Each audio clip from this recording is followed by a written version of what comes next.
NCERT class 11 के भौतिकी से ऐसे किताब पढ़ने में बहुत बोर महसूस होता है, तो मैं मेहनत करके उससे के MCQ फॉर्म में सारे क्वेश्चन लाइन बाय लाइन पढ़ने के बाद निकलवाया है और उसको आंसर भी नीचे लिखा है। सिर्फ इस MCQ को हम लोग देख लेंगे तो समझिए कि पूरा चैप्टर 1 बाय 1 कवर हो जाएगा। और आपको तो पता ही है कि क्लास 11 और 12 के साइंस का कितना महत्व है एग्ज़ाम्स में। तो आज से हम शुरू करते हैं।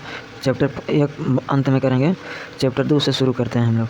चैप्टर 2 से पहला क्वेश्चन है गतिकी। गतिकी में किसका अध्ययन किया जाता है? गतिकी जो है काइनेटिक्स, उसमें किसका अध्ययन किया जाता है? केवल बल का, केवल ऊर्जा का, गति का, बिना उसके कारणों का अध्ययन किए कि केवल समय का? तो केवल गति का यूज किया जाता है। याद रखिए, गतिकी में केवल गति का यूज किया जाता है। काइनेटिक्स में आता सभी है, लेकिन केवल अध्ययन किया जाता है गति का, क्योंकि काइनेटिक्स में गति होगा। निम्न में से कौन गति का उदाहरण नहीं है?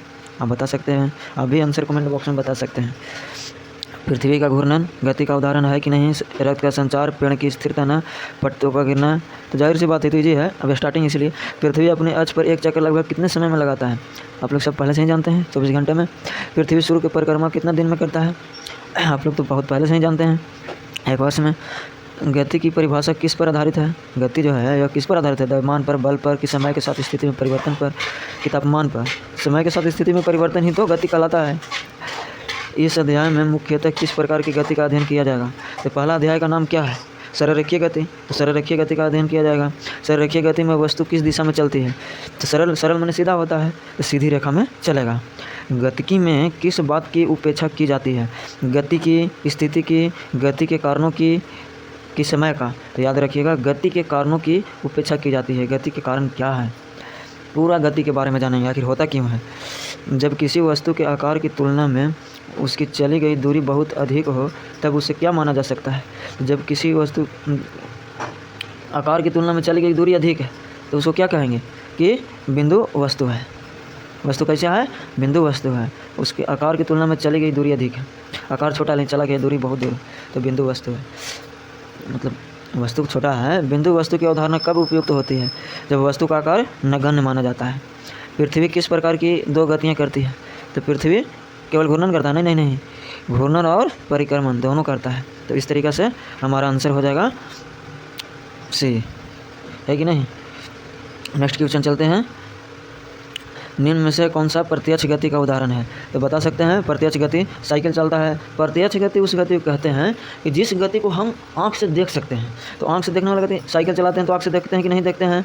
देखते हैं ना। तो साइकिल चलाना भी प्रत्यक्ष गति हो गया। दौड़ना प्रत्यक्ष गति है कि नहीं? तो दौड़ना भी प्रत्यक्ष गति, कोई दौड़ता है तो हम देख पाते हैं। चलना भी प्रत्यक्ष गति है। 3 में से सभी हमारा करेक्ट आंसर हो जाएगा। इस पर से अगला क्वेश्चन चलते हैं। शरीर में रक्त का संचार किसका उदाहरण है? गति का, उष्मा का, प्रकाश का, ध्वनि का? तो इसका सही उत्तर हो जाएगा गति का। किसका? गति का। शरीर में रक्त का संचार किसका उदाहरण है? गति का उदाहरण है। श्वसन प्रक्रिया में वायु का आवागमन, जाहिर सी बात है गति का। इसे तो बच्चे वाला क्वेश्चन है, तो अभी स्टार्ट हो रहा है ना, इसलिए फट भागते हैं। इस अध्याय में गति के सापेक्ष समझाया गया। क्या समझाया गया? किसके सापेक्ष गति को समझाया गया है? तो समय के सापेक्ष। किसके सापेक्ष? समय के सापेक्ष।